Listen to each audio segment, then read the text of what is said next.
What's up, everyone? Welcome back to Wednesday night Mythic Conversations. I was back last week in kind of semi-unofficial capacity because last week I did it on a Tuesday versus a Wednesday. So this is the first Wednesday night Mythic Conversation in like 4 or 5 weeks or something. It's been definitely a while with the time that I've taken off. We're here. Welcome back.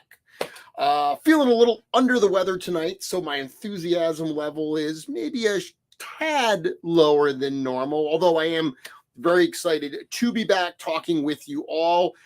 Getting back last week was actually really cool. It was fun to do a little bit of an off-the-cuff type show, something that wasn't as planned, where we just kind of talked about stuff. So very, very cool. Tonight, I don't have a lot planned for tonight. We're going to talk about this past weekend, everything that went on between Zolo and, the sale and everything. Last week, we talked a lot about the retailer wave. Not much more to say there, but we'll touch on that. But I definitely have some stuff from last year's retailer wave to look at, because this past weekend at Zolocon, not only did we get our hands on the Skullman figure, which I'll talk a bit about tonight, but we also, I came home with Lijae of the Elite Elven Guard and Blue Hagnon. Both of those have a street date of a week from today, next week, March 6th.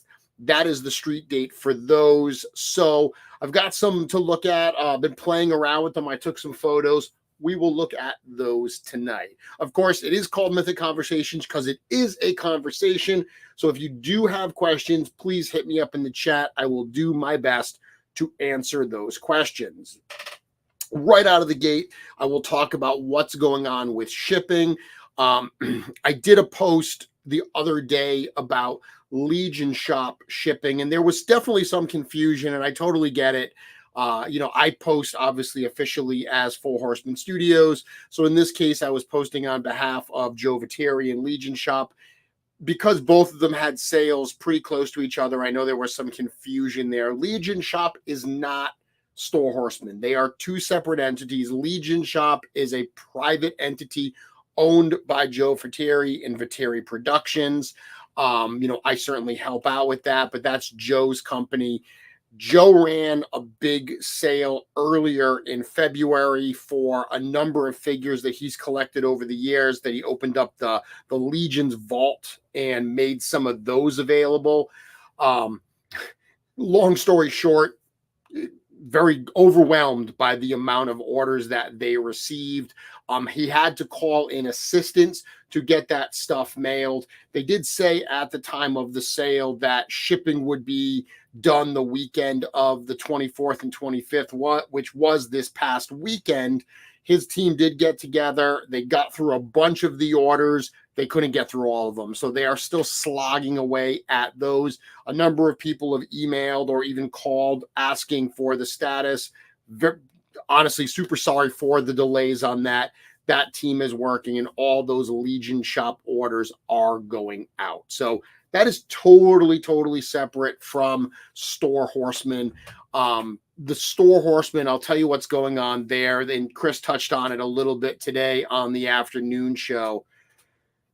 So the Poxus wave is continuing to ship. The goal is that all Store Horsemen Poxus wave orders will be out this week. So that is the focus of this week, trying to get all of those out. The last few weeks have certainly been challenging between trucks arriving. When new containers of shipments arrive, that obviously stops the shipping process because everyone has to get ahead and get all that done. And then Zolocon this weekend, which we'll certainly talk about, getting ready for Zolocon, getting to Zolocon, doing Zolocon.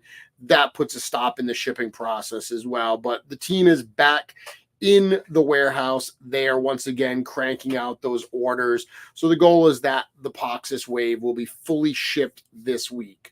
For anyone who's tuning in that may not be aware, as Full Horseman Studios, we always try to be very, very transparent with where everything is. So if you actually go to sourcehorseman.com, and I'll bring that website up right here.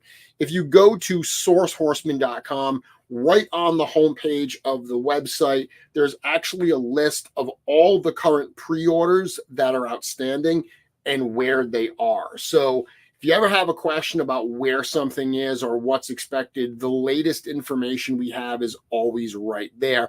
And when we are done shipping a wave, like when we do get done shipping out Poxus, we will make a post announcing to everyone all Poxus orders are out. So if you're still waiting, if you are one of the unfortunate handful that are in the last batch that goes out, you will at least know that, okay, my tracking number should be updating now when the carrier scans it.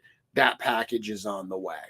Of course, once Poxus shipping is done, everything shifts over. They reset the warehouse, they reset the shipping space, and that's going to roll right into the in-stock sale. So one of the challenges with the in-stock sale is whenever you do a sale and you say these items are in stock, people don't read the rest of the post, and they think that they're in stock. This is going to ship immediately. I'm going to get this within days. And unfortunately, we're not Amazon. We don't have, a gigantic automated shipping team that's going to process these orders in lightning fashion. Cookie, Vern, Big Greg, those guys are amazing. We have incredibly cool shipping team there, but they are not robots. So what we have said, if people read the rest of those posts for the in-stock sale, what we have said since the beginning is shipping. We're hoping to start the shipping at the end of this week that we're in right now. So by the end of this week, we're hoping to be ready to start shipping those.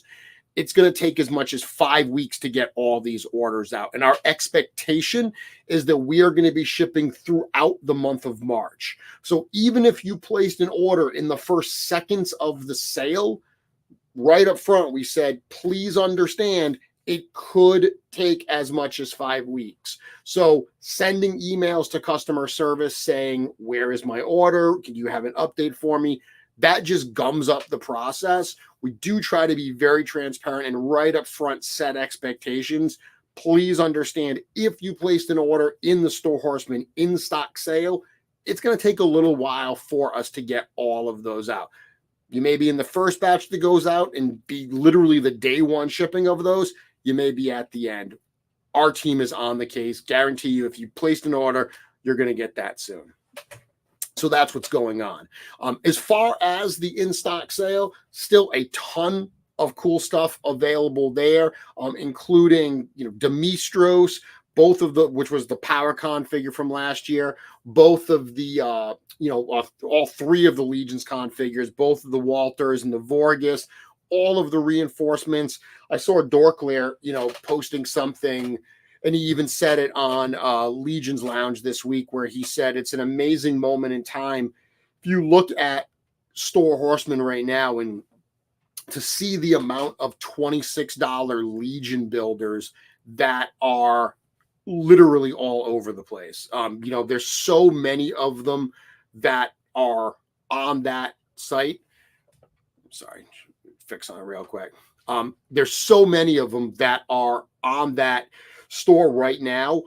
It's absolutely incredible to have access to that. I can remember days, when you couldn't find Legion builders. Legion builders literally just were not around. So it's cool that there's not only the availability now, but the variety now. That's one of the cool things. I was working on a project today, and I was doing some writing. And I was writing something about the Deluxe Legion Builders wave. And, I mentioned the variety in that wave. The fact that we got a Barbarian, a Knight, a gladiator, a goblin, a skeleton. There was so much variety in that particular wave alone. And then when you add the figures that are part of reinforcements too now, it is definitely a really cool time, I think, to have access to all of those. So that's very cool. This is actually a good comment here. Says, waiting for this week's paycheck, then heading back to the store. So the plan with the store is that some of the figures certainly will sell out, but our idea, yes, a dwarf too, Joe. Did I forget the dwarf? Our plan with this is to run the sale for about 2 weeks. So we started it on Saturday. It's certainly going to go through this weekend and probably next weekend as well. So as of right now, I think the plan is that we are going to run this through March 11th. So that gives you 2 more weekends to get in there. As I said, barring things selling out, anything that is available left, we are not just going to leave them up perpetually, for the simple fact that our shipping team can only ship so much. So we want to make sure that there's a window where we're taking orders and then we shut it off so they can finish that process and then reset for what comes next. Awesome. No, Van, not feeling up to playing anything tonight. Sorry. Okay. So let's talk a little bit about Zolocon this weekend. So Zolocon, for those that may not know, Zolocon is a yearly event. And I say yearly, they actually have a couple that they do a year. Zolocon does a couple different events a year. Like I think they might have done 3 last year. They have 3 planned for this year. Horsemen Studios has only evolved in 1, simply because of when some of the other shows fall. They fall at points where we're already doing a lot of other shows, including some that are really nearby to where Zolocon is held in Pennsylvania. So at the end of the day, we're a small team. We can only be at so many places. So we do try to spread ourselves to different locations so we can see different groups of people. Zolocon happens in Warminster, Pennsylvania. It's in a really cool place called the Fuge, which is like an old NASA training facility. I think I mentioned this last week, but it's just a good, fun show. The area is actually pretty cool. There's a bunch of good restaurants around there. And because it is close by, we end up like the whole studio team goes down. I think the only people that weren't there, Dustin, who's in the shipping room, he didn't make it down, and Cameron didn't make it out. But everybody else, I'm trying to think, Cornboy couldn't go as well. Everybody else was there. So it's cool to have a nice big group of people. Obviously, we got to hang out with Len and Team Wolf King as well. That's always a lot of fun. The whole group of us, all of the studio and all of Team Wolf King all went out to dinner on Saturday night. The second year in a row that we all went out to hibachi together. And then, there's a lot of people that come out as well. So I've got Dave here. Dave says Zolo is one of my favorite cons. Dave and Stephanie, they come out every single year. We get to see, Paul and Jamie from Trollhead Studios. And I could just go on and on. There's a number of people that come out to this show every single year that we love to see. And this one brought in some new people as well. So we got to see, Van and Jordan from Purple Gang Gang. They came down as well. They hung out all weekend. They did a lot of posting, a lot of broadcasting. That was definitely fun to see them, and just a lot of cool people. Dave said it was great to see Cornboy on Legion's Lounge the other night. If you haven't checked that out yet, certainly go watch the most recent episode of Legion's Lounge. It was very cool to have Cornboy on there and to see his face again. I get to see his face a little more frequently, but I know that publicly he hasn't been out there as much lately, so it's very nice to be able to see him. You're welcome, Curtis. So Zolo's a great event. This was the first year that we actually did a figure for Zolocon, and it was an interesting approach here. So I remember first talking to Mike Zolo that runs the show and runs Zolo World a couple years ago about the possibility of doing a figure from his Warrior Beasts brand that he, has the license to, doing a figure of that in like Legion style.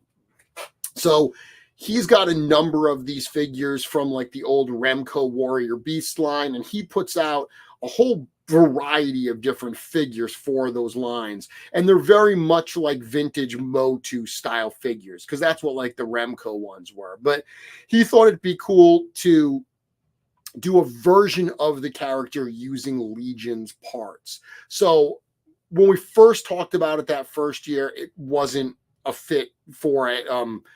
We just weren't at the point where we're ready to do that yet. We started actually talking about it at last year's Zolocon, and we're able to make it happen for this year's Zolocon. And the character that made a lot of sense to do, and I'm going to bring this up on screen, was a character called Skullman. So if you don't know who Skullman is, and I'm certainly not an expert when it comes to this, but as I said, my understanding is Warrior Beasts was a line back many years ago by Remco, and it was done.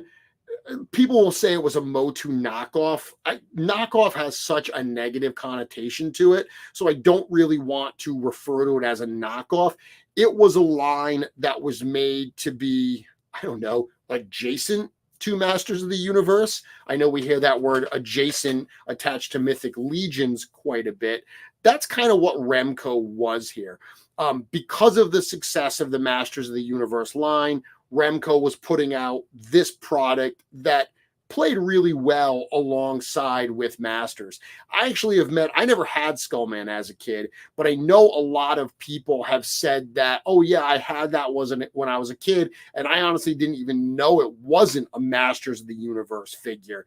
It was something that I played with interchangeably. So they both very much were in the same kind of spirit. And, Skullman is a ridiculous character. Like, let's just be honest. I mean, ridiculous in the same way that Skeletor is ridiculous, right?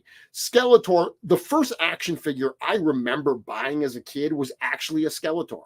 I remember going into a toy store with my aunt, and she said I could get one figure, and I had no idea what Motu was. I remember just seeing this muscle-bound blue character with a skull and a hood on, and I was like, that is super cool, and I bought Skeletor. Now, obviously, I became a really big Masters of the Universe fan. I'm a child of the mid-'70s, early '80s, so I played with Masters, the original Kenner Star Wars, Transformers G1, G.I. Joe Real American Hero, all that stuff.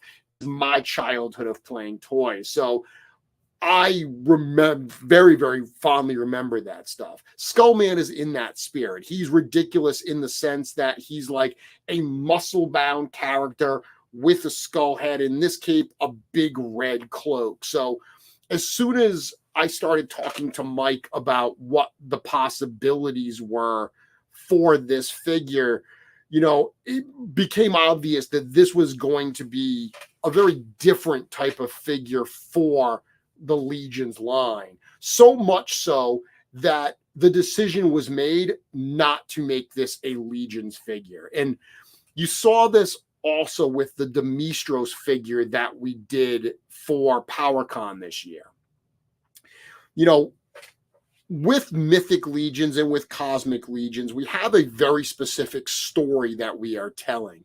And one of the challenges that we've run into a number of times with like the PowerCon debut figures is when we tell people, no, they're not canon, they're not part of the lore, a lot of people really like those figures, so they get really upset that like Adamon and Keltis and, Kronaw, they're not going to appear officially in the story in any way.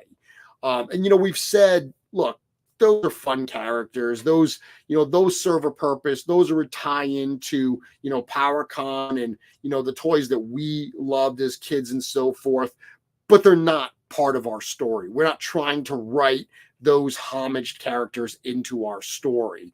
We're already dealing with that, and that's that's a situation that goes back to Mythic Legions 1.5, which is when Unkin, the first PowerCon debut figure, came out. Now that we're going forward with figures like Demistros and like Skullman here, we don't want to repeat those same mistakes. We don't want to compound that by putting Skullman in a Mythic Legions package or putting Demistros in a Mythic Legions package. We want to be able to make cool toys, but them not have to be part of those, particular lines that we are trying to sell a specific story with. In this particular case, Skullman's even more different than Demistros. We created Demistros, right? Demistros was created in the spirit of all those villain characters that I just mentioned. Like, he was meant to be, a character in the same vein as Skeletor and as Mumra and, literally Monstar, all of those villain characters from those properties in the early 80s. That's what Demistros is meant to be. It's some universe out there, the PowerCon universe, and he's the big villain of that universe. That's what the spirit of what that was meant to be. But it's a design we came up with. It's a name that actually Val Staples from PowerCon came up with. Skullman's very different. Skullman obviously exists. This is a licensed property. So this certainly didn't make any sense to put in the Mythic Legions branding, because there is branding for Skullman already with Warrior Beasts. So right out of the gate, I remember Michael saying, can we put Warrior Beasts on the package? And we were like, yeah, that's totally cool. If you've got the license to do it, let's absolutely put that. So this really is, when you think about it, a licensed figure. And that's, it's a little bit different than, it's a lot different than like the Legions Con figures that we do, which are part of the Mythic Legions line and story and so forth. This is definitely a different type of character. We worked with Mike on this license and then actually asked him, hey, do you mind if we do a small run for Store Horsemen after the fact, which will down the road that will be available. No firm date on that. But this particular figure here, what you're looking at, this is my figure that I have. This is the kind of layout that I have him on my shelf right now. I really kind of dig that red robe hiding what's underneath, because it is definitely a weird figure. I put the beastly hands and feet on him. He does come with booted feet. He's got like white leather boots, which if you look at the original Skullman, he's got like He-Man style fur boots on, but they're white. Like, they're white fur, white boots. It's super, super silly. Not technically the first license, since the Horsemen have done many licensed things for years. Obviously, they put out Power Lords, they put out Outer Spacemen, so definitely not the first. But back to this guy, this is my preferred kind of look for him. He's definitely a fun character. I liked him more out of the box than I expected to. This is the exclusive head from PowerCon. This is the head that I actually prefer. If you look up Skullman online, there was a variant, and that's kind of what we did for this figure. Is the standard version is going to have the red robe. It's going to have the regular skull head. But there was also a second Skullman figure that came out that the head, it honestly looks like Taskmaster, right? It's a hooded head with a mask that almost looks like a metal skull. We had nothing that would represent that metal skull. And that's one of the challenges here. When we were working with Michael, we were like, okay, we don't have the exact parts to do Skullman. I just mentioned those furry boots.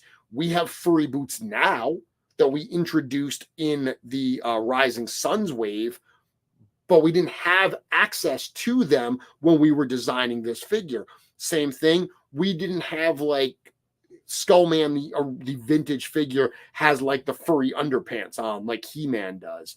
We didn't have that. We've got that fur loin piece that this includes, but we don't have that full on like fur underwear like He-Man has. So this is an example, like you can see here that the waist armor we used is the least obtrusive of the waist armor pieces that we have. This is the one that originally came with Tibius. It's only got those 2 loops on the side, so it doesn't have all of the big armor that hangs down. That kind of got chosen here by default. Same thing with those lower legs. Because we didn't have free boots, this one at least has white leather boots. The original Skullman doesn't have red armor in front, but that's an example of us making what we have work for at least a, good representation of this character. And based on the reaction, it's actually been a pretty cool representation. People seem to like it. The skull was probably the toughest part. Sherry, one of our painters in the studio, she painted this up, and the first version of the skull wasn't right. It didn't look like what we were trying to accomplish. Neither of the skulls look like metal, but at least this follows kind of the color patterns on the actual, original figure. And one of the people that I actually met this weekend, whose name I'm absolutely not going to try to pronounce, but I will bring it up here on screen. My buddy that I met at the show and I had some time to talk to here, he was actually saying that he likes this head because it kind of looks like face paint, almost like, tribal style face paint that's been put on. I can see that. I totally dig that. However you look at this head, this is certainly the one that I really, really like. So people are saying the Zolocon site keeps selling out. That's a good sign. Yeah. So one thing I will say is all sales for Skullman were done through Zolocon. Like this was very much a licensed product where we made the toys for him. So we didn't handle sales. He came and got the figures. He is handling all that. The only thing we have is that very small number of standard versions that we'll put up for sale down the road. So I do know that he sold out at the show of the ones he brought to the show. I know he's got a bunch that he has to mail out to some people that ordered online that didn't make it to the show. Frankly, I don't know how many he has left. I don't know if he has any left. So that's something. I did see a lot of Legionnaires this weekend at the show picking up extras to actually bring them home and hook people up. William guy came out. He bought like a case of these things and hooked people up, selling to them for cost. So there were definitely some very cool Legionnaires at the show this weekend that were hooking people up. I have him right here. And again, he's definitely a cool figure. He's a fun figure. One thing that you may not realize, and I'm going to point it out, is he's got the lower wrist wraps, but he actually has not the Varg lower wrist wraps. He actually has the lower wrist wraps that come on the brutes. So they're actually a little bit bigger, and they give those lower arms a little bit of extra heft there, which is kind of a very cool, different kind of look. The Varg ones are obviously a little bit smaller, a little tighter. So that's it's cool to see these work, but they're a little bit different. And it shows once again that the brute parts work with 1.0. They're totally interchangeable. So Brandon's saying, William hooked me up, threw him some extra money for the hookup. Yeah, he wasn't asking for anything extra, but anyone that does that for his time and trouble to play gopher for these things, I'm sure that is very much appreciated. So this is going to be the theme of the night, is figures that I now have in hand that I was less excited for than some others that actually I'm enjoying a lot. This ended up being a really fun figure. I did have a hand in this one. Not much of a hand because it's based on Skullman. So it was really just looking at the available parts and saying to Mike, hey, what about this? What about this? You get to a point where there's only a limited amount of pieces that even make sense at all. So the figure kind of designed itself, to be honest. But just the fact that I got to have those conversations with Mike, and he's really, really into this stuff. He's really into Skullman. So to see how enthusiastic he was about it was very, very cool. And I was excited that we were able to do that because Zolocon has been a fun event for us to attend these last few years. So it was nice to give something back for him there. Now, I'm going to move on from Skullman. Obviously, if anyone has any questions, I'm happy to answer those for you. But the other figure that I got at the studio was Lijae of the Elite Elven Guard. So for those that may not remember, last year when we did the 2023 Retailer Appreciation Wave, it obviously had the new versions of Headless Horseman and Father Christmas. Those new versions of Figura Obscura figures are kind of the headliners of those retailer waves. They're expected, but that's why a lot of people are actually coming, because they want those new versions. Or they missed the first version, which is a limited drop. They want access to those pre-orders. But last year, we threw 2 additional Mythic Legions figures into the retailer wave. Now, the retailer wave, it's a cool thing for us to do to support and show our love for the retailers, because, giving them access to product that we don't sell directly, that we aren't going to bring to shows, that allows more of our fans to patronize them. And that's what we want to do. We say all the time, we love it when you order direct from us. We love it when you order from the retailers. We absolutely love it when you order from both, which more and more of our fans are doing these days. So giving a lot of our fans access, giving our retailers access to something new is always a lot of fun. It also allows us to put out things that may not have a space elsewhere, right? We are so focused and so the waves that we are putting out now, and it's got more challenging now that we've got Cosmic and Figura that we're balancing with Mythic. We're very mindful about not wanting to overdo it, right? That to put too much out there. I know I hear people all the time say, "Oh my goodness, the flood of Legion's content product that's coming out is incredible. It's so much. It's hard to keep up." We are very mindful about finding that balance, because ever since the Kickstarter days, I remember the stories from that Kickstarter where you had half the crowd that was like, "Goodness, please slow down, no more. My wallet can't take it." And the other half were like, "Give me more. Unlock something. I want more to buy." So trying to find that perfect spot where it's enough to please the people that want to buy everything and will buy anything, but not too much where the more casual fan feels like they can't get what they want.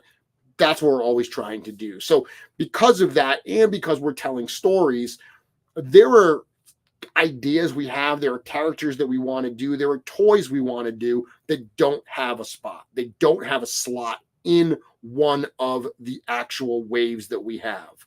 So retailer waves are a great way for us to put out some fun stuff like that.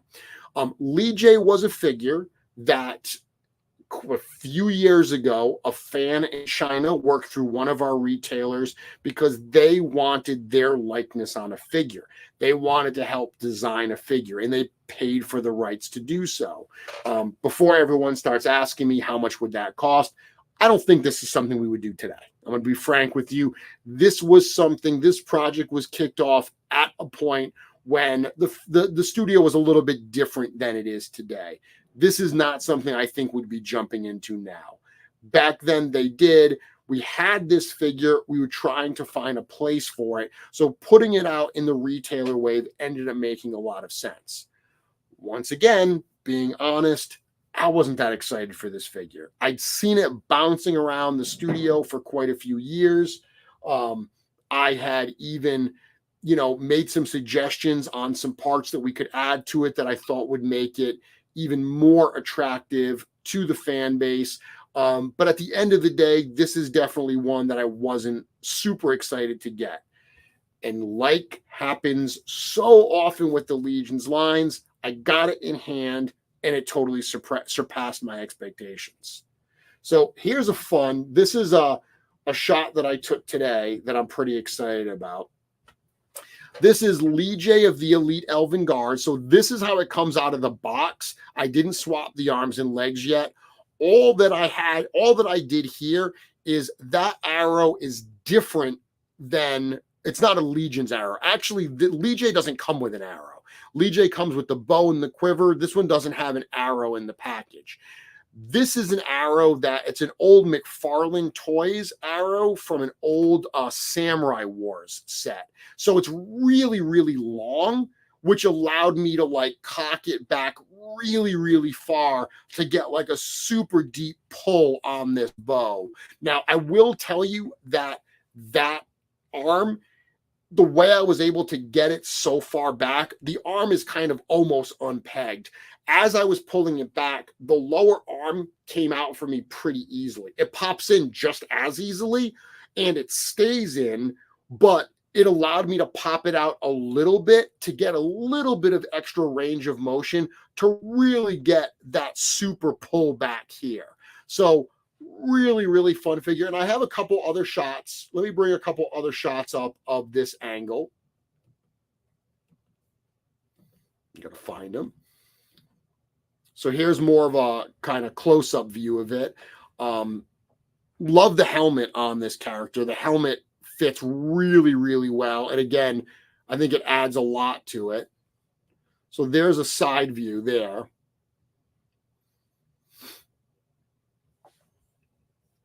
And then I think I have one from, did I do one from the, I thought I did one from the back. Apparently not. Oh, I did. There we go. So that's the back view there. And I tried to really line it up where, you know, where the hand that was pulling it back made sense for where that bow would be.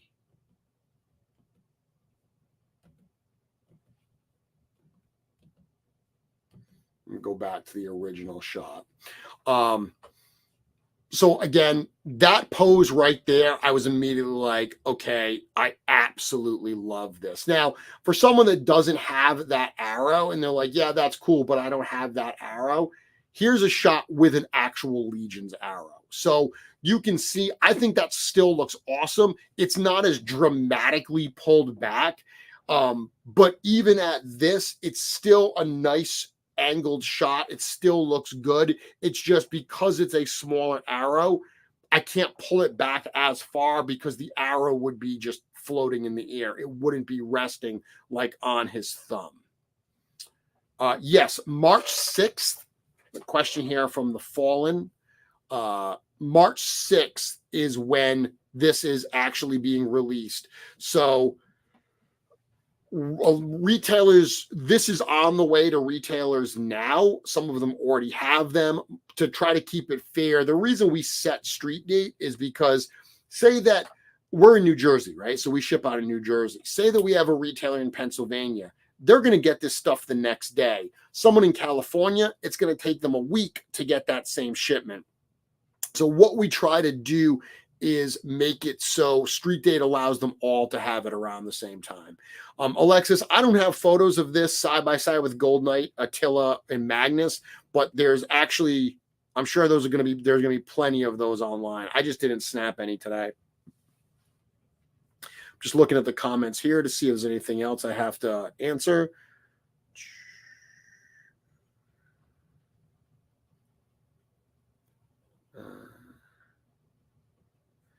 So question here says, if you're okay with answering, I've had for a while. So I'm not sure exactly what you're asking. It sounds like you're asking if the repaint waves have a higher budget for paint apps. It always seems like they have super impressive paint work. So I will be honest with you. We absolutely never consider the cost of the paint apps when we make the paint masters. We don't say, oh, we're going to have to pull those paints back because it's going to be too difficult.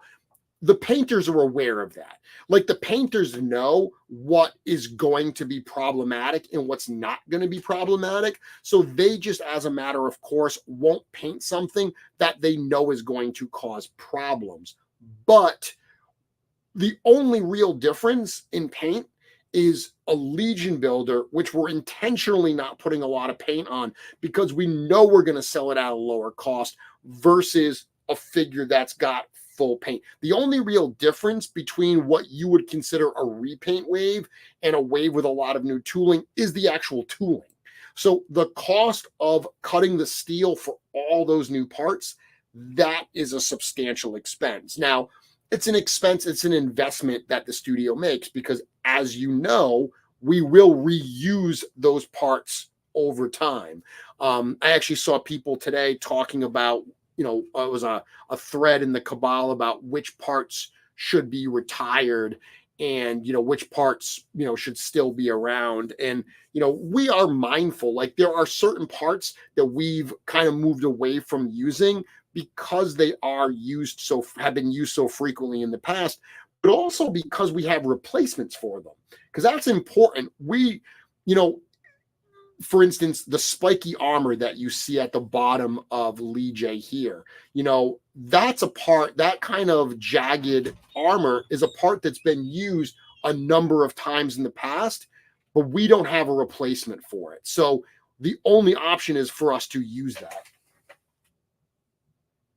Excuse me for a moment. I'm going to go off camera for 1 minute.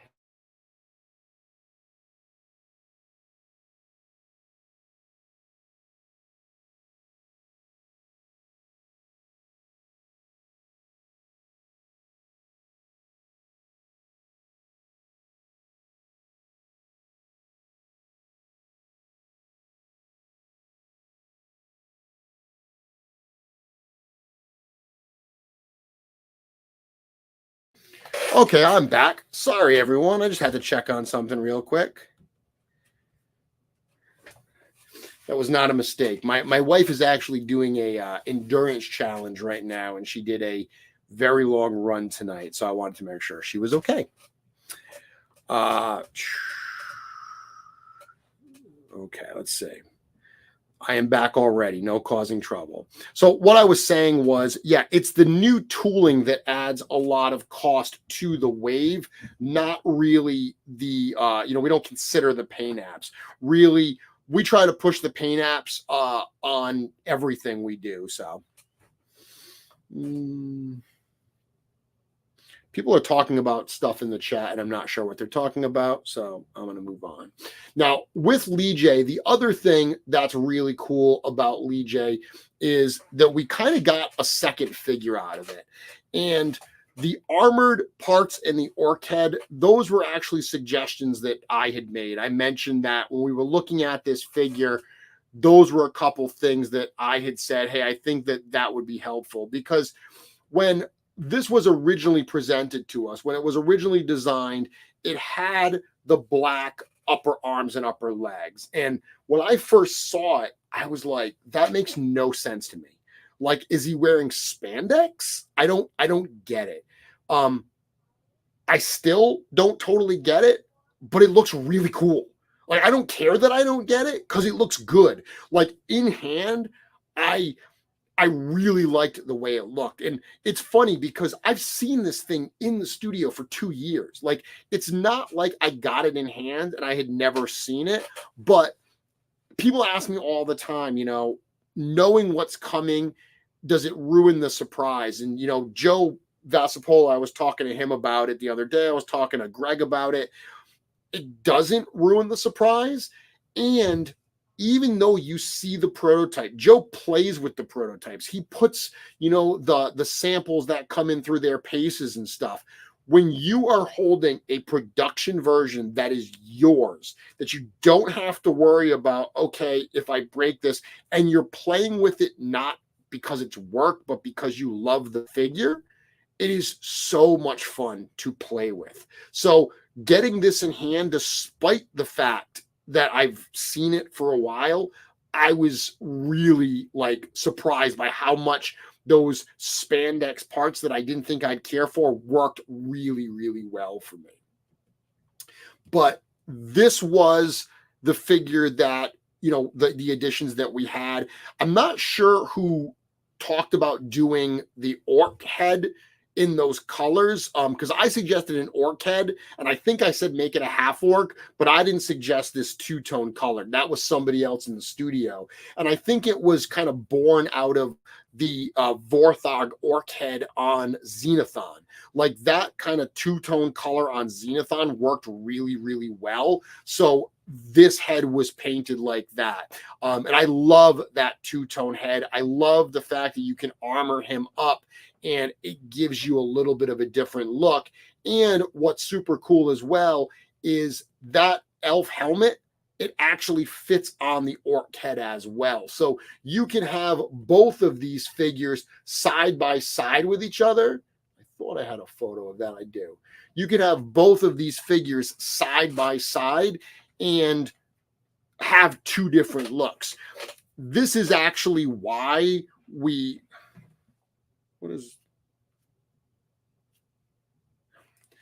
this is actually why we wrote the bio that we did that turned this actual, you know, unit, this character, the Elite Elven Guard, into like a blended unit that exists on the borders between Xylernia and Leandor. So when you read the lore of Legions, when the book comes out, like that's one of the things that I really loved, is that Xylona's flock and the army of Leodicius are about as different as two factions could be. But interestingly, they're the two closest factions to each other. Whereas, you know, the Convocation of Basilia, they're kind of the outsiders. They're doing their own thing in the, you know, in Ophidian, up in the Tower of Basilia, in the Library of Agmendor. They're, you know, doing their education, doing their spells, and even in the bios, in the story, we talk about there's a bit of mistrust about that group because they are so, you know, kind of secretive.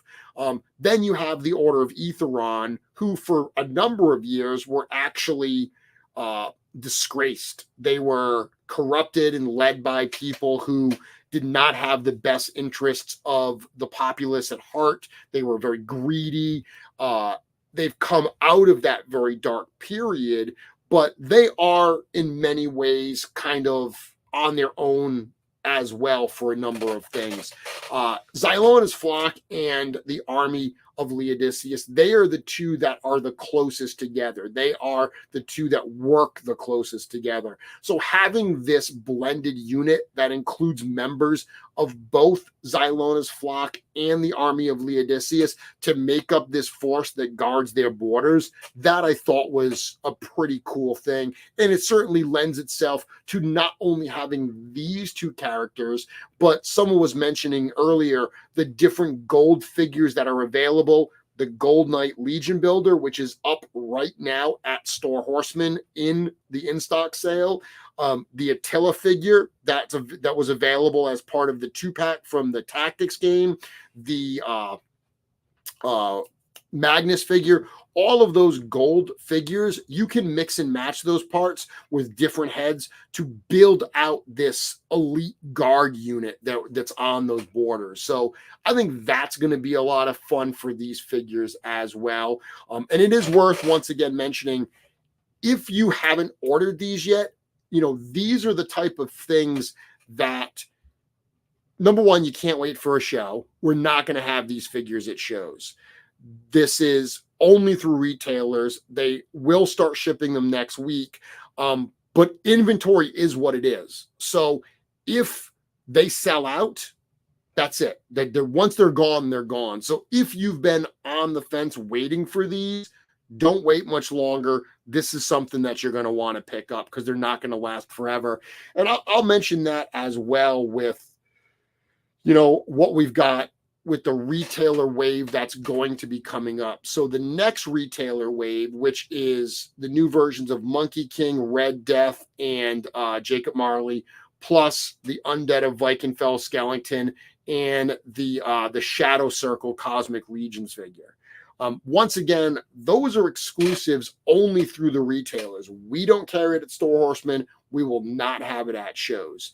I know a lot of people may be past, the whole pre-ordering type thing. I'm seeing more and more people that are saying, hey, I'm not going to not just Legions, but just any toys in general. They're like, nah, stuff's a lot more accessible these days. I'm going to wait till it comes out.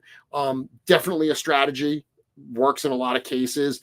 In this particular case, I will caution you that product is made to pre-orders. It's made to demand. So if you don't pre-order, if more and more people don't pre-order, retailers will order less quantities. So when the items come in, supply may not be there to meet demand. So a lot of retailers actually don't take money up front, or they take a token deposit. So there's not a lot out of pocket for that retailer wave.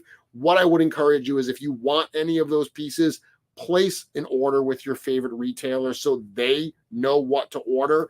And the other thing that I'll just point out is, if you do order from a retailer, and if you go to this link right here, this will bring you to a list of the retailers. If you do go to the retailers, a lot of them do allow you to cancel orders, and there are times where you have to cancel them. I'm going to make a plea to you, just as part of the community, because a lot of our retailers are part of our community. A lot of our retailers, they're fans just like you are. Don't cancel those pre-orders if you find one that you can get a couple days earlier. They should all be charging the same prices, right? Everyone's beholden to the same prices. So if you have a retailer that's charging less, they're actually breaking the rules. They're breaking the rules, and they're hurting the brand, and they're hurting other retailers. So if you want to be part of, what's trying to, this kind of cool community and stuff, a lot of these retailers support each other, which is amazing to actually see. If you are going to place an order, try to honor that order, because they will be placing their pre-orders based on that. So that's kind of my plea to you, is if you place a pre-order, so you're guaranteed to get it, try to follow through with that, because a lot of these small businesses do depend on that. Okay, let me bring this guy back up. So another figure, as I said, that very much exceeded my expectations. That's how it looks there. Let me bring this off screen. I don't need that anymore. So that's how it looks with that helmet on there. That was one of those happy accident type things. We were looking at the different type of heads that would work on this, and we decided to put an orc. Out of the gate, we did not know that helmet was going to fit so perfectly, but it actually fits both the Lijae head and the orc head so incredibly snug. Now, the other figure that's available in this wave is this guy, Blue Hagnon. So Blue Hagnon's a fun figure, but let's be honest, Blue Hagnon's a gimmick. Right? I'm super excited we got him. And Blue Hagnon is one of those figures where, if you are not in the know with the line, this may be a figure you look at and you're like, wow, that's, compared to everything else, that's kind of a lame figure. However, if you know the line and you know the stories, you know that this is honestly an ongoing joke, and a retailer wave is the perfect place to put something like this out. It's not a stretch to say that were it not for the retailer wave, Blue Hagnon would not exist. This would not have been something we ever would have found a spot for in the actual line itself. So I'm going to talk a little bit about the history of Blue Hagnon. So Anthony is saying, with the Shadow Circle figure, there's an amazing amount of parts. Will there be a mainline release to help build up more in the color scheme? So I will tell you, Anthony, and this happens often, the Shadow Circle were not created as something we intended to do more of in the line. It was really meant to be, the figure started as, hey, we know that the community wants more like soldier, like Tusk soldier type characters. We had already done a number of builders, but we wanted to do more Tusk armors that were fully painted. And we said, we can do one that's painted and has like the details painted, but let's do them in black because that's a color that's very versatile, easy to customize, and so forth. And then the idea to add the elements that we did came up, and we thought that was super, super fun. Then we wrote the character's bio. We finished painting the character. Everything came together.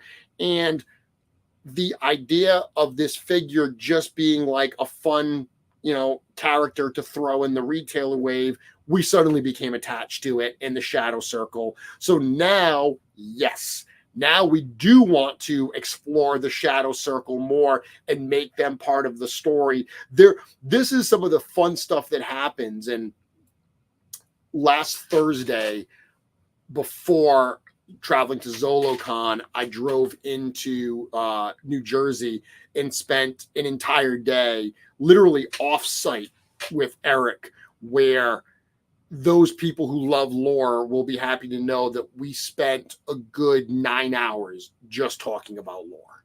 9 hours just talking about the Mythic Legion story.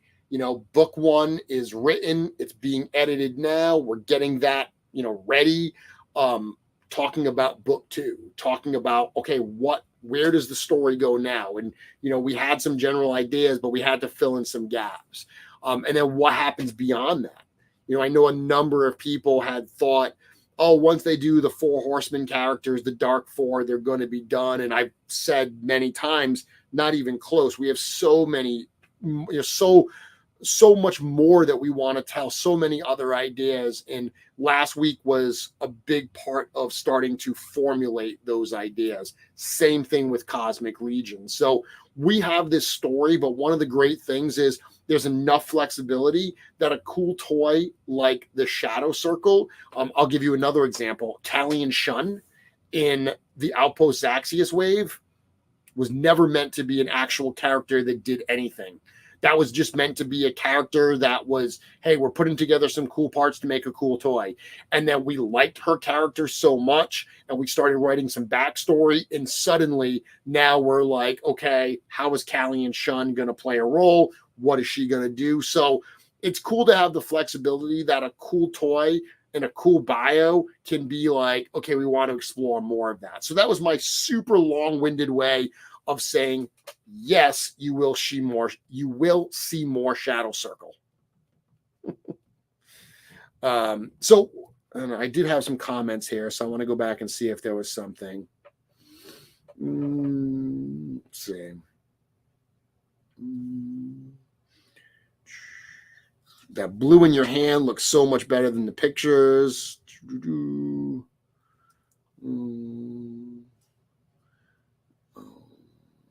Let's see.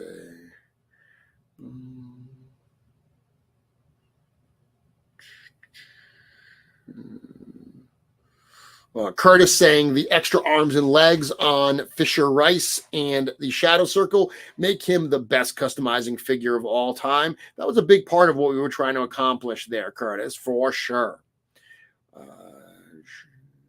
Yeah, more Shadow Circle. Awesome.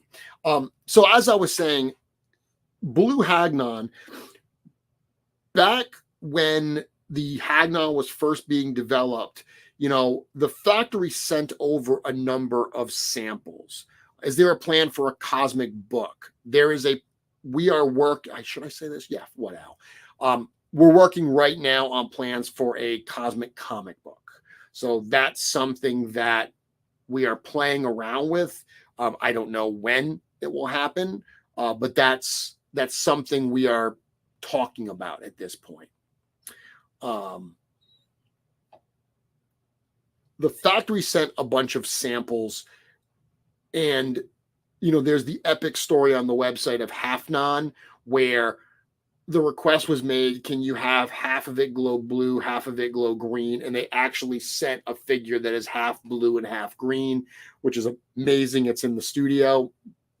But they also sent this figure, this Blue Hagnon that glows blue. And there were only, I think, 2 copies of it, one which is in the studio and one which is in Chris's collection. So for years, the joke was that Chris is the only one that has the Blue Hagnon. And then when Hagnon was put into the All-Stars wave, they asked, because the Hagnon glows green, the original one, the question was asked, if Hagnon wins, will he glow green or glow blue? And Cornboy said it'll be Blue Hagnon. So then Cullen Culp of Toy Culprits, he started lobbying and, really campaigning for Blue Hagnon. Blue Hagnon really never came that close to winning. But we thought it would be fun, even more so, instead of just doing another Claire Hagnon and making him glow blue, to actually do him in this icy blue color. We thought that would be kind of fun. So there's been so much between Cullen's campaign, between Chris getting, all upset that he's now no longer the only one that has Blue Hagnon. He's not really upset. All that stuff is very, very fun. So having this in the line was very enjoyable. When I say he's gimmicky, I don't say that negatively. I have tons of toys that are gimmicky, that are some of my favorite ones. But this is definitely one that if you compare him to other figures in the line, he's probably not going to stand out in the same way. But if you know the fun history behind him, I think it makes him even cooler. So one of the things that I did is I grabbed Hagnon today and I said, hey, I wonder what else I can do with him. Now, I'm not done with this. I want to show this just as a pop and swap. I'm going to add some paint to this as well. But years ago, I took a Hagnon figure and I did like a blue wash of paint on it, trying to basically turn the bones bluish, trying to make it look like this. Now, I know that there are some people that have dyed Hagnon figures and they look amazing, okay? They are absolutely so cool to see that rainbow of Hagnons. And yes, it makes me want a rainbow of Hagnons. However, I always remembered this blue looking like kind of like an ice type ghost and everything. Or an ice skeleton. I really dug that. So this is something that I put together where I combined Blue Hagnon with the Mythic Legion's Walter the Mad figure. And I use that figure specifically because it has the fur cape, but also because it's available right now in the store Horsemen in-stock sale. Now, I don't love the green armor on this bash. So what I would do to this to turn this into more of like an ice skeleton is I'm probably going to paint that green armor. I'm going to paint it black and then I'm going to dry brush some metallic tin on top of it. That's going to give it that like more steel, like weathered steel type look. Then I'm going to take some white and I'm going to dry brush some white paint on the armor and the shoulders and everything. A lot of it around the edges to make it look kind of like ice and like, frost that's been blown by the wind. That's what I think I'm going to do with this to turn this into a true ice type skeleton. Simple. The browns I think still work because just by adding that little bit of white to the edges is going to give it that icy type effect. I have another photo here too. So here's a photo where he's more kind of yelling and you can see more of those bones. I did actually pull off because the Blue Hagnon has like the armor on the arms that are glued in. I actually pulled them off and I didn't do it here, but I'm just going to glue the Walter ones right there. I didn't do it yet because I want to paint them before I glue them in. Yeah. Simple Tricks and Nonsense saying vengeful spirit summoned by Thrace Wraithhaler, which is a great segue to mention that the Simple Tricks and Nonsense are going to be on Legion's Ladies tomorrow night. So definitely check that out. I mean, first off, you should check that show out anyway, but to hear from both of them about their artistry and what they're working on, that is certainly going to be incredibly interesting. So yeah, this is a fun one. I enjoyed doing this one. This is something, again, I threw together and I wanted, at first I was going to do all the paint work today, but I wanted to show it like this just as a true kit bash so people could check this out and see like, hey, even without painting, this is something that I could easily accomplish just with pop and swaps. And this is just 2 figures. Sometimes pop and swaps use, 4 different figures and you're like, well, yeah, I got to buy a lot of stuff to get that. This would be a Blue Hagnon, which again is available from the retailers for pre-order, and the Walter the Mad Legions Con figure. I just use the standard one that's available at Store Horsemen right now.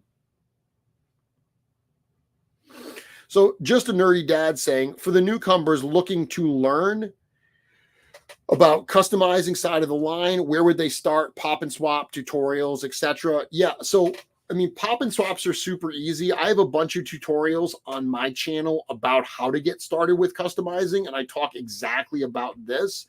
But I think pop and swaps are a great way to start. If you look at someone like Bill from Dorklair and you look at, his review videos and the pop and swaps he does in the end, he does some amazingly cool stuff just by popping and swapping parts. Joe Suter in the Mythic Legions Cabal, he's been absolutely killing it with pop and swaps lately using the Poxis wave. So you can do incredibly cool stuff just by mixing the existing parts and not even doing any paint. When you do want to bring it to the next level and start painting, what I was saying about this particular figure here, something like that where you're just doing a little bit of dry brushing, just adding a little bit of, simple pieces to it. I have a video where I talk about start with the dots, where I suggest, buying some Legion Builder figures. Great time to do that, right? There's, a ton of Legion Builders available in the store right now. Getting those and comparing a Legion Builder to a standard figure where all of the details are painted, and just starting to paint those little details, paint those little rivets, paint the studs on the armor and things like that. Really easy. Totally brings those details out and transforms the figure and gets new customized used to how to handle the figures, how to handle the brushes and the paints. Looking for some other comments here. I'll take this off screen.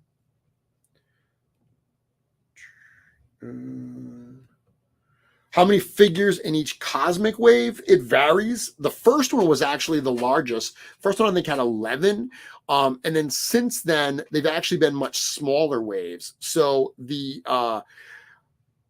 Grave Knight wave was 5 figures. The Outpost Zaxius wave is 6 figures. And the Thraxon wave was it 6 or 8 figures? I think it was 6 figures plus the accessory set. So Cosmic hasn't been super large waves, really easy to get into. And look, Cosmic's a great thing. You can get it on the ground floor. All of those figures are still available out there. So looking through the comments right now, looking through the questions, because I do have some time to take some questions. Drunk Gizmo saying, I don't hate it with the green armor. I don't hate it either, but I'm going to change it. I like it. Let's see.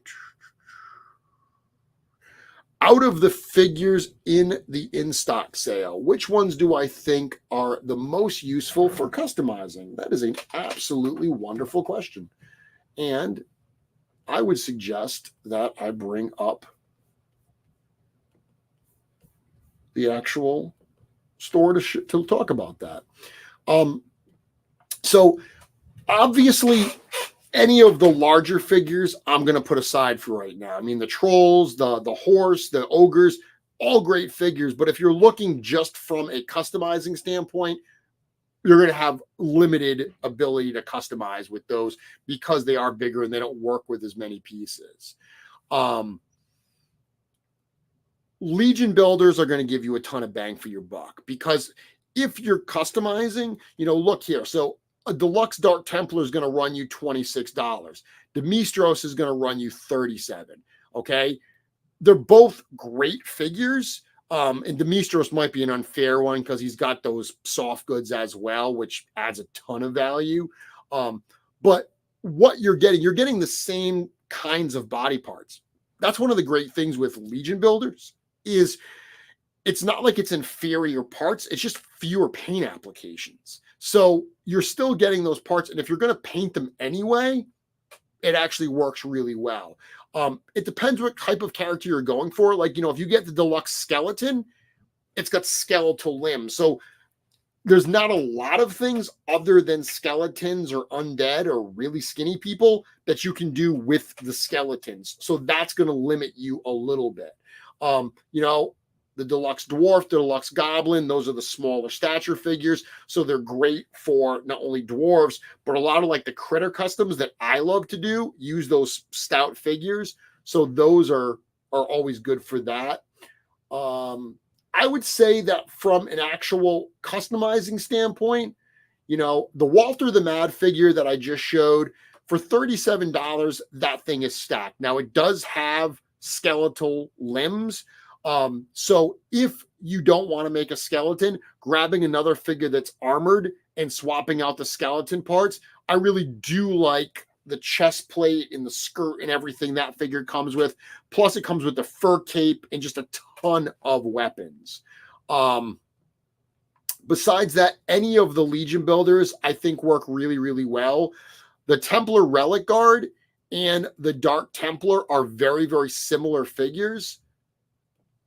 The difference between those two is going to be the lightness. So Dark Templar is not only the darker tunic, but it's also much darker armor, where the Relic Guard is going to be lighter, more silver armor. So it depends whether you're going, I would say, more for an evil character or a heroic character, depending on which one of those you're going to want. So I would say go for the Legion builders.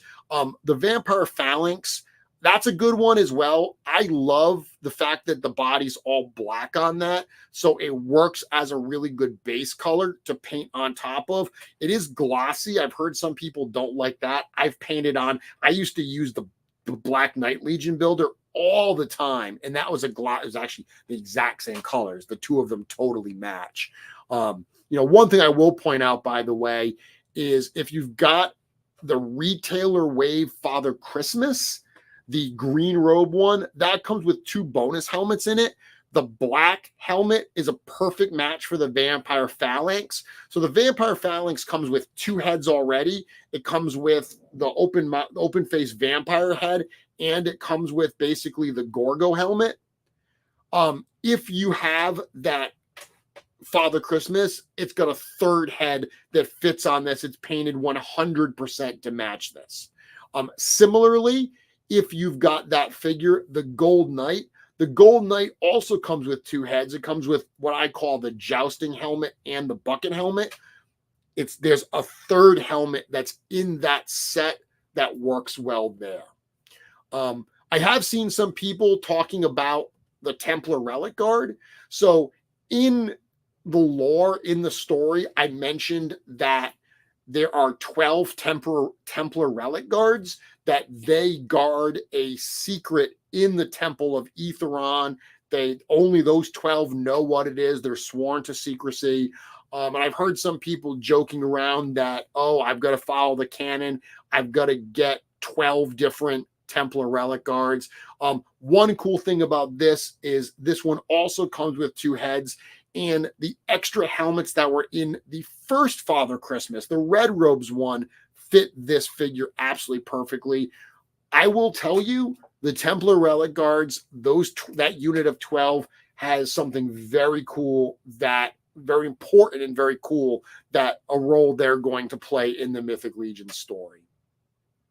So that's what I would say. There's a lot of great figures here. Silverhorn Sentry, I love this figure, but it's got hooves. So if you're not wanting to do something that has hooves, you've got to repaint those feet. You've got to find regular feet and repaint them to match this. So while I think this is a stunning figure, the question was, which are the best for customizing? And that's why I'm saying that, some of these other ones, like the Dark Legion builder, like the Relic Guard, like the Walter, those, I think, the Phalanx, those will be better for customizing. I will say that this figure here, Demistros, this at $37 is chock full of value. he does have that skeletal head, but it's the only part of him that is skeletal. So if you replace that head with literally any other knight helmet, you can have a very cool, like, Death Knight type character here. And the fact that it does have that fully wired robe and skirt is a very cool addition to that figure. Yeah. So there we go. There are some thoughts on that. Good question. Thank you for that. Let's see. Going through the comments now. I'm probably way behind because I talked a lot there.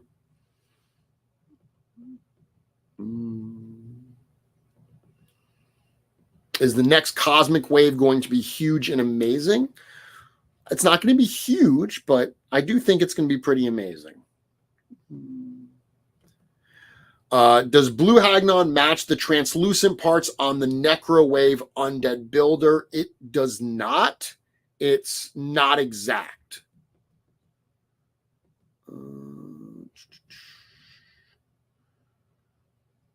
Does a Rakagor fit on the figure stand with his tail? I haven't tried, but the tail actually acts as a additional, like, balance point. So you might not need the stand if you've got the tail. If you are going to use the tail, you might just have to kick it to the side as opposed to going back. Let's see.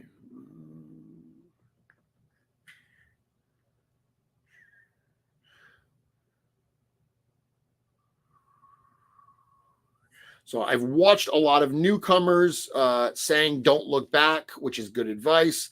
And what the reference here is as you start collecting legions, don't be so focused on getting the oldest, most expensive ones. Instead, look forward. How do you prioritize when there's so much available to pre-order through retailers? I mean, it's like anything else. Set a budget, right? Set a budget on how much you want to spend. There's a lot available. There's a lot that, there's more that's coming and everything. The good thing is there's, more retailers available today that carry this stuff than there's ever been in the history of the line. So there are a lot of options. Just budget, place those pre-orders. When you've got a little bit of extra, place those pre-orders, because when those do actually hit, and you get charged for them, that's the tough part is, a lot of these retailers don't take money up front. So even, if you've got the money, set it aside. I mean, good old fashioned saving, right? Put the money somewhere where you're not going to spend it. So when those orders hit, you've got the money to pay for them. Curtis saying, when am I going to join us in the customizing studio? We'll see. It's weekends. I've frankly been traveling quite a bit, and I've been away from home a lot of weekends, and I have more coming up. So I am trying to spend a little bit of time away from the community when I'm able to. What's the trick for keeping your hand steady when painting? I don't know that there is a trick that I know. I do have a pretty steady hand, but it's not something I've ever had to train myself to do. So I don't know if anyone has suggestions who's gotten past not having a steady hand. Curtis actually says, to answer that question, a good magnifying light in practice. Dave Bennett says you can use the Bog Goblin head from the Heads pack with Deluxe Goblin Legion Builder. I actually do have a tutorial on my YouTube channel where I turn a Deluxe Legion Builder Goblin with that head into a Bog Goblin. I paint a lot of gritty details on it to make it look like a Bog Goblin. Let's see. A lot of people saying, get those 12 relic guards. Trust me, they get a cool scene. They get a cool part for sure. Let's see. So Son of Surge saying, I swapped my current Vampire Phalanx with the Father Christmas extra. It looks very nice. That's awesome. I like to hear that. Would the Father Christmas helmet work on Lijae? Yes, it actually would. I don't know if I have one loose. trying to think if I have a loose one of those heads anywhere. Give me 1 second.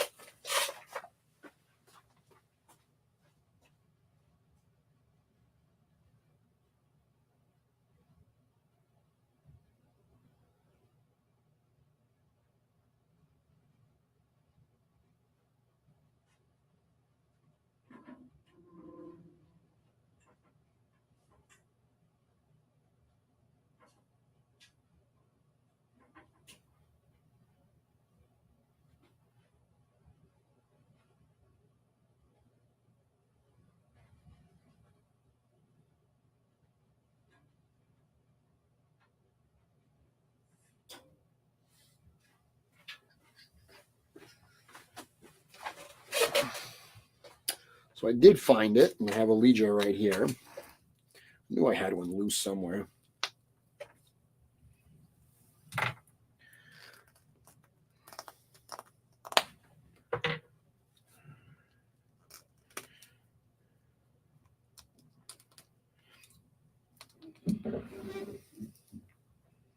So there you go. It is quite literally an identical match. Like, it's not close, it's identical. It works absolutely perfectly.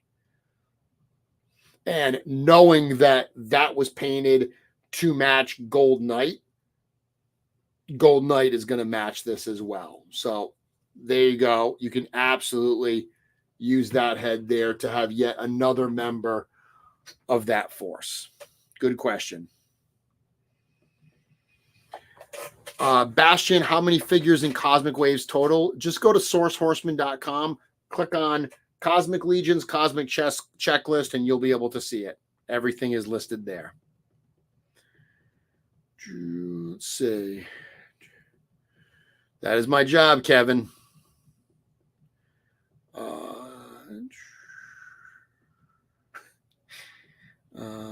Is the shadow art good for customizing?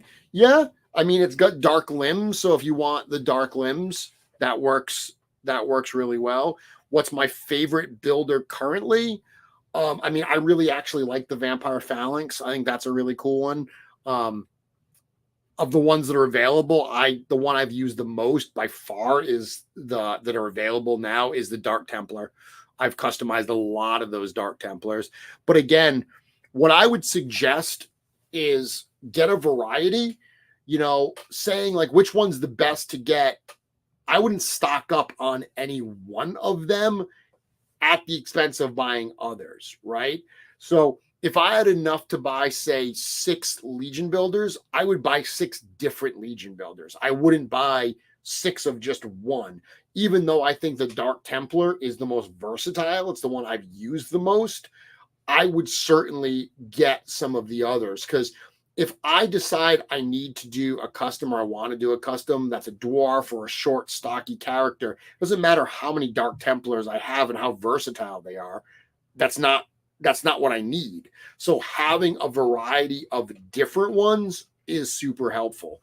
One thing I will point out is the Gladiator, the Deluxe Legion Builder Gladiator. He's got like a bare chest, bare arm. He's got 1 armored arm. The Deluxe Barbarians got the 2 bare arms and the armored chest. All those parts are interchangeable. Like the colors of the skin are exactly the same. So you can mix and match those parts if you want to have the Gladiator with 2 bare arms, or if you want to have the Barbarian with the bare chest. All of those parts are interchangeable. Will there be a printed physical collector guide with development or behind the scenes info? Stay tuned. We're working on something very cool. You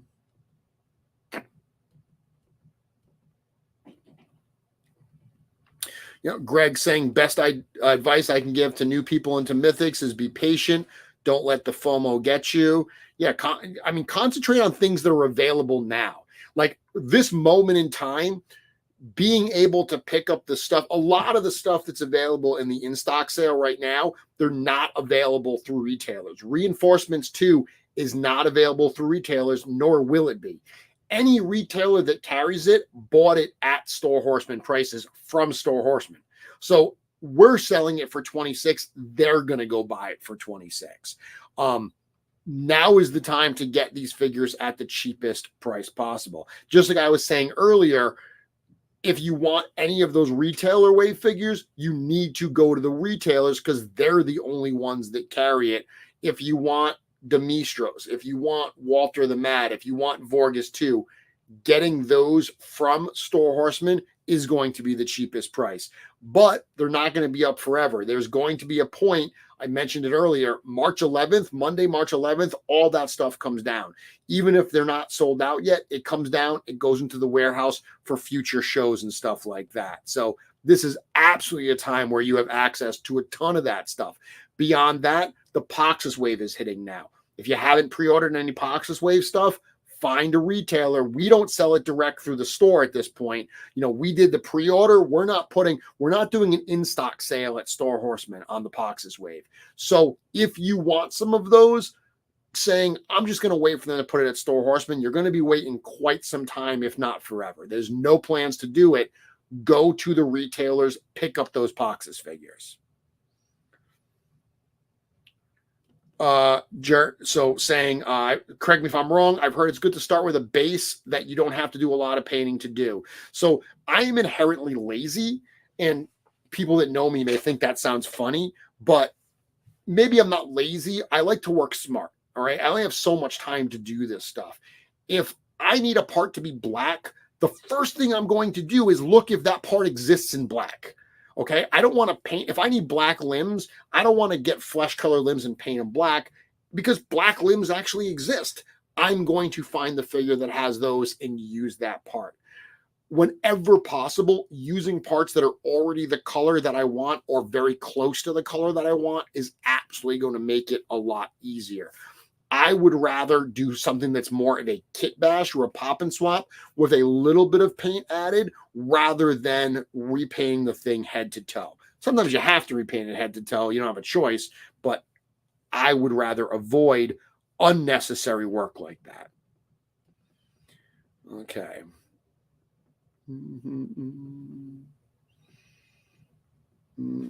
So it's actually not a banjo.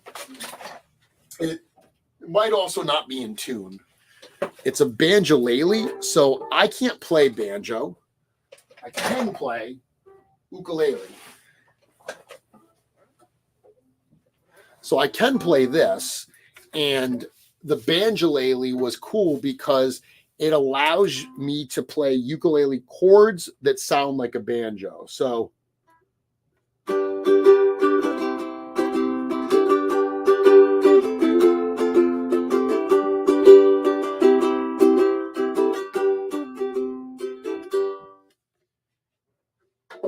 this is the same exact thing, but it gives me a very different sound.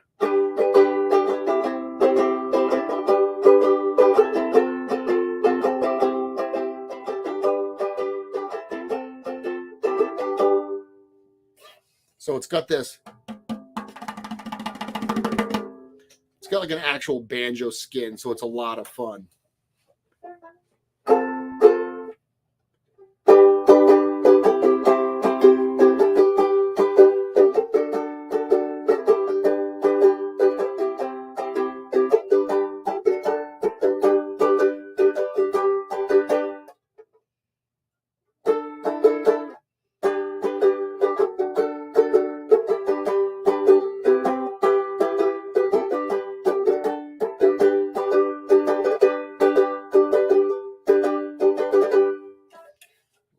A little out of tune.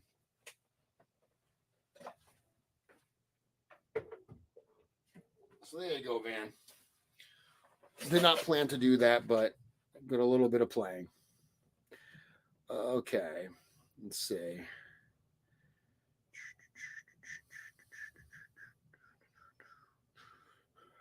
Speaking of Templar builders, how about a rerun? Well, it's tough because we've got the new Templars coming out in Sir Elijah and Sir Enoch. They're not builders. They're the exact opposite. They've got so much going on.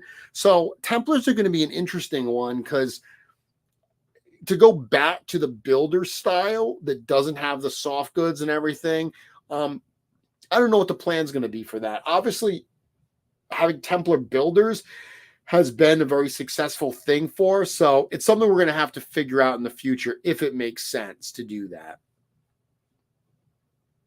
Yeah, Big Dub reinforcing something Dorkler has been saying. This week has been the greatest availability of lowest price legions that I can ever remember. It's been wonderful.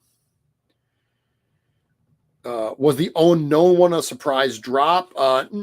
Not really. We did mention it. He caused a little bit of problems because there was some issues with the way it was calculating on the site. There were very few of him.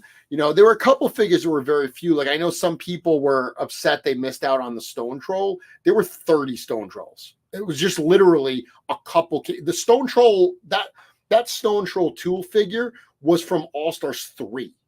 Okay, we're on All-Star 6 right now. So this is literally 3 years ago that figure came out. And in organizing the warehouse, we realized we had a handful of cases left. So we put them up in the sale. But when there's only 30 of a figure available, they obviously go pretty quickly. Let's see. I cannot play the Shamisen. The Shamisen was actually something that was part of a costume years ago. And it is a real one, but it's just there because it rounds out the display. But unfortunately, I cannot play that. That was totally different. I actually can't play the mandolin either. I played a few little things on it. I bought the mandolin hoping to string it like a ukulele so I could play it, and it didn't end up working. I just broke a whole bunch of strings.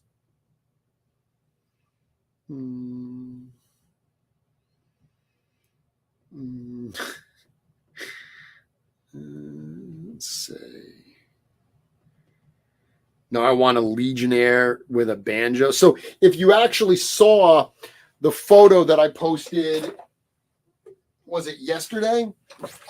About from the studio. So Thursday night, we had a fun session at the studio where Cameron led us in a bit of role playing where we, had some fun, did some work.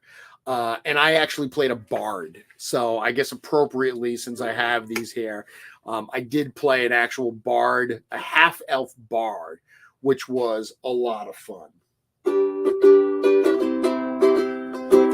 Can't see it.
Near St. Patrick's Day. That was Irish Rover, so little fun there.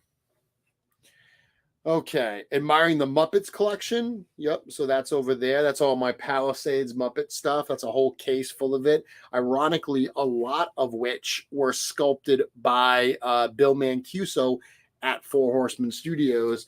All of these Muppet vegetables that you see right there, he actually sculpted all of those.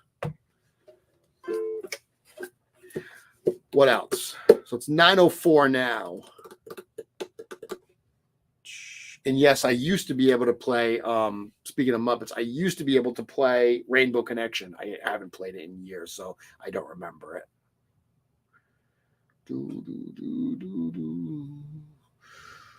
We do actually have a number of musical instruments in the line. We've got the trumpet and the drum, and technically the drumsticks.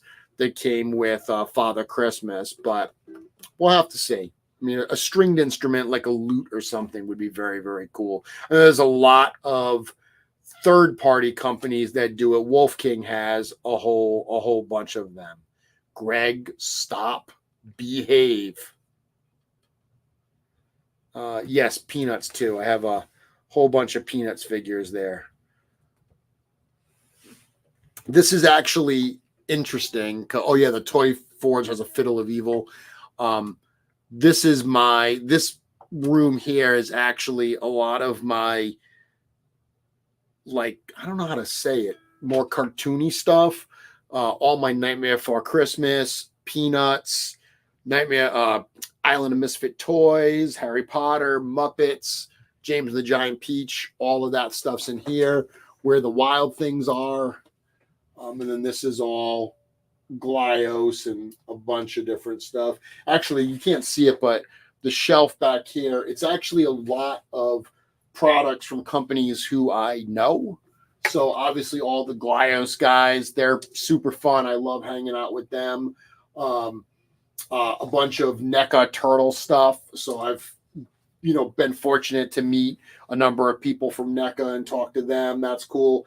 Plunderlings, Animal Wars of the Kingdom. I've got a couple of the demons from Chris's D13, Fresh Monkey Fiction, Froosh. Those are all people that I've actually met and, talked to and in some cases spent significant time with. So that's why I put all that stuff in here, a lot of the more independent toy stuff.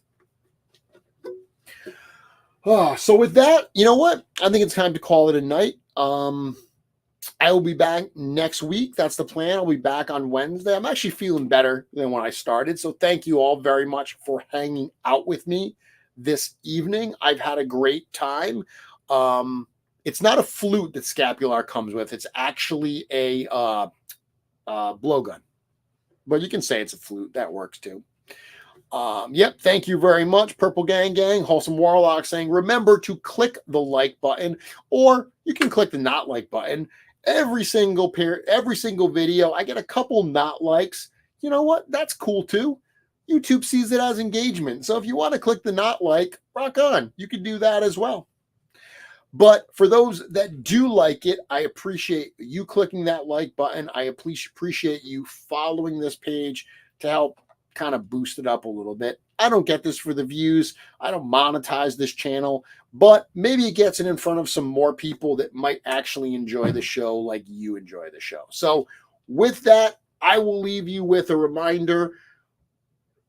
Friday, March 1st is when the retailer 2024 retailer wave goes up for pre-order. Retailers are going to be taking pre-orders the entire month of March. It's a pre-order. None of it's going to sell out. So what I would suggest is they have to place their pre-orders by the end of March, actually the beginning of April. So if you get a pre-order in with your preferred retailer sometime in March, you should be pretty good to go. You got a couple weeks left. You got this coming weekend and next weekend to place any final orders at Store Horsemen before we shut the doors on that and take all that stuff down and get through all that shipping process through the month of March. And then next week, I'll be back next week. We'll talk about it. But next week is when retailer street date for Lijae, Blue Hagnon, and actually Calizair and Tharnog from the Poxus Wave. That is all going to be next Wednesday. So I will see you then. Bye, everybody. Good night.